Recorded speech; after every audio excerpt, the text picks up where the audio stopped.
Hey guys, welcome back to another episode of Art Journal Thursday, where we get creative every single Thursday here on this channel. In today's episode, I wanted to show you my process of painting my very first design for a print while answering some of your questions that you asked me on Instagram and Snapchat. I will be creating several designs that you guys can purchase in the future if you like. This is one of the first ones, so they're still in progress. I'm still new to typography and the whole thing of designing products, and I'm doing it all by myself.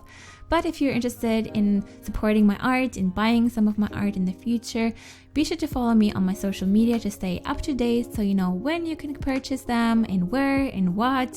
So yeah, stay tuned. I will only be able to answer some of your questions, but if you want to learn more about me or about my thoughts, you can check out my playlist with some other Q&As, and you might even find the answer to your question I haven't covered here.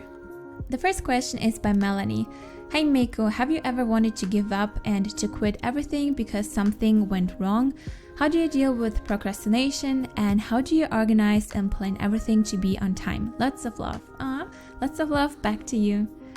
Yeah, of course, but I learned to accept those days where nothing works because I realized that it's just part of the process. If you never make mistakes and everything works out perfectly, then you will never learn and get experience in anything.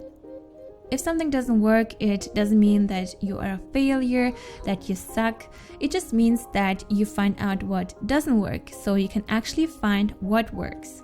I think we tend to forget that every final result we see in the world didn't just pop out. There were actually people working on it for weeks or months or even years, and they spent all this time developing and testing their ideas until they actually worked. So it's okay, don't forget that it's just part of the process. And how I deal with procrastination and how I stay organized to be on time with everything, I really rely on my calendar where I set myself deadlines.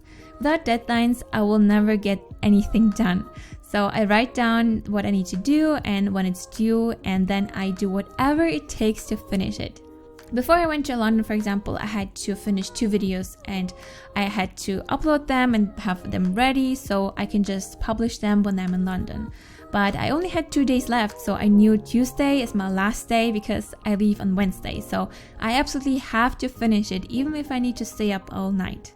If you're determined to finish something, or if it's important to you to stay consistent with something, then you shouldn't just find excuses why it's okay to skip or move it to another day. You just have to make it work and get it done. Next question is by Tweenie Crafts. Were your parents supporting you in arts as a child? Thank you for always inspiring us with awesome videos. Oh, thank you. My parents weren't really supportive about my art, to be honest, but I think a lot of people see art as something childish or just something you do in your free time because it's nothing really useful, I guess, for them, because it's not math or physics or I don't know, something that is safe, because if you want to be an artist, it's not safe, so why bother?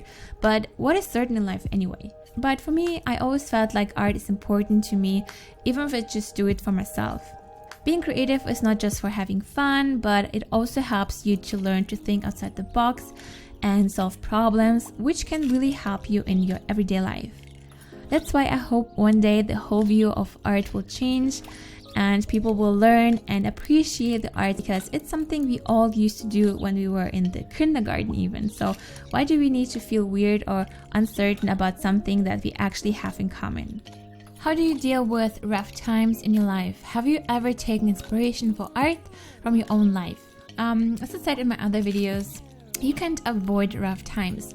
They will always happen and you will always have to somehow deal with them. And usually these times will force you to evaluate certain things, which can be really useful because sometimes we get used to certain things and we get into this routine where we don't make any progress in life. So whenever there are difficult times, it makes you think differently and maybe even change something in your life. Or even force you to learn new skills and change your view on certain things, which can be really good and helpful. And if I have ever taken inspiration for art from my own life, in school I had no idea what I should become, and I felt like the time is running out because I was about to graduate, and I actually created a painting about that. But in general, art just makes me more relaxed regardless of what I'm creating. but life can give you inspiration for art for sure. Did you always have good and inspiring art teachers? If not, how do you deal with it? Actually, I had a few good teachers that supported us to be creative, but sadly, they all moved to another school. And then I had this teacher that I always complained about because I didn't like the way he taught us art, because I didn't feel like we were free in the way we were creative, because he saw art a certain way and this is how he would judge our art. And I was always complaining about all the things that were wrong with him, and I said, one day I will become an art teacher and I will be so much better than him. Well, I'm not an art teacher per se now, but I'm happy that I can inspire you guys to be more creative and just have fun with art. But other than that, I just tried my best to just do my own thing, and even if I got a grade I wasn't happy with, I just thought that this is his opinion out of millions and his grade doesn't define me. Because there are tons of successful artists that had a hard time in school because their teacher gave them a bad grade. But now they can say, you didn't believe in me and look at me now. Did you ever get bullied or had problems in school? I wasn't really bullied, I just felt like an outsider most of the times because I was not like the cool kids, and it gave me a hard time because I was already so shy and finding new friends was difficult for me. But because of that, I really put effort into learning and improving myself by going out of my comfort zone more often. And it's been like 7 years where I'm in my work in progress state, and I'm happy how far I came so far. I was afraid of gathering where I don't know anyone. I was the one that was always in the corner somewhere not talking to anyone, but now I force myself to go there and meet new people. And school might give you the feeling that you are not good enough, that you are weird and no one likes you, but it's not the way it is. Kids are just cruel and just don't listen to them. And feel like you will have people who won't like or agree with you, or you just don't feel super comfortable with, but that's okay. You will attract people that are supposed to be in your life, and they will love you exactly the way you are, or they will even inspire you to become an even better version of yourself. Why did you decide to start a YouTube channel and become an artist? How did you start with all that? As I mentioned earlier, I felt like a super outsider in school, where I felt like no one is interested in my ideas, opinions, because I was not the cool kid. And the sad part about being an outsider is that you absolutely have no idea why you are one, because you don't know what could be wrong with you, right? But I felt like I had something to share, and I felt like YouTube was a great way to just do my own thing. And I was so happy to see all the response. People were happy about my ideas, and they also wanted to see more, and no one was saying, you are not cool enough, I won't watch your videos. And I realized that I shouldn't pay attention to people who have a certain image of me and think I'm not cool enough, because there are tons of people who are interested in what you have to say and to share with them, and they don't care about how cool you are or not. That's why I absolutely encourage you guys to just do your own thing if you enjoy it. People who are mean to you or judge you don't define you. They have no idea who you really are and what you are capable of. You will absolutely find the right people who will support you and love you, so just do you. You are an amazing person. You inspire me and make me smile always. What is the first thing in your life that you did and thought it was a wrong choice, but later in life understood if you didn't take that choice, you won't be happy as now, and no regrets? That's a good question. Honestly, I used to worry about every decision I made because I was worried that things wouldn't work out and I would regret it. But I believe that even if something doesn't work out, it's okay. You learn something new from it and then move on. And everything that happens in your life makes you to the person you are today, right? So that's okay. I would rather regret not doing something because I was scared.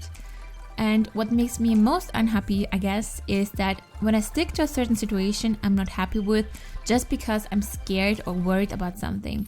You should do something because of you, because you feel like it's time to change something, not because of someone else. Because even if it seems scary, but deep down you feel like it's the right decision and you are just scared to do the step forward, then you just have to do it. Afterwards, you will be so much happier and relieved because you did it. And even if it doesn't work out in the end and you might think it was the wrong decision, even then you should be proud of yourself that you had the courage to change something you were not happy about. Hey Mako, I was wondering, how do you keep yourself away from the influence of YouTube while being a YouTuber? I mean, how do you manage to stay out of what's trendy? To summarize, how do you stay true to yourself on YouTube even though you might not be making the most trendy content? It's sometimes hard to not get distracted because, for example, if I had a bad day where I'm more sensitive, I guess, you sometimes start to feel like in order to be successful on YouTube, you need to be super trendy and the most entertaining person ever. But if I would give in and start doing everything other people are doing, it wouldn't align with the values and morals and everything I stand for. Because I encourage people to do their own thing, to express themselves in their own unique way and just do their own thing. And just doing something to fit in would be the same thing as being in school again and trying to fit in with the cool kids by doing something that is not you. So if I would do the opposite and just copy people because it looks like it's the only way of becoming successful, it will just destroy everything that I stand for. But I always tell myself that I'm here to encourage you guys to be creative, and seeing all the positive feedback and how happy you guys are about your progress, or that you're happy that you rediscovered your passion for art or even something else because something in my videos inspired you to try out something new, that's success for me, and this is what makes me happy and makes me want to continue to do what I'm doing. And who knows what it will lead to or what opportunities it will create. So it's better to stay true to yourself, to believe and to hope for the best. And that's the final result of the painting and the quote. I'm really happy how it turned out. I still need to do some touch-ups here and there, but this is the final result. I hope you like it. Don't forget to check out my playlist with all the Q&As if you want to learn more about me and my thoughts. And if you're new to this channel, don't forget to subscribe for more arts and crafts related videos in the future. Thank you so much for watching, guys. Have a wonderful day, and I will see you on Saturday. Bye!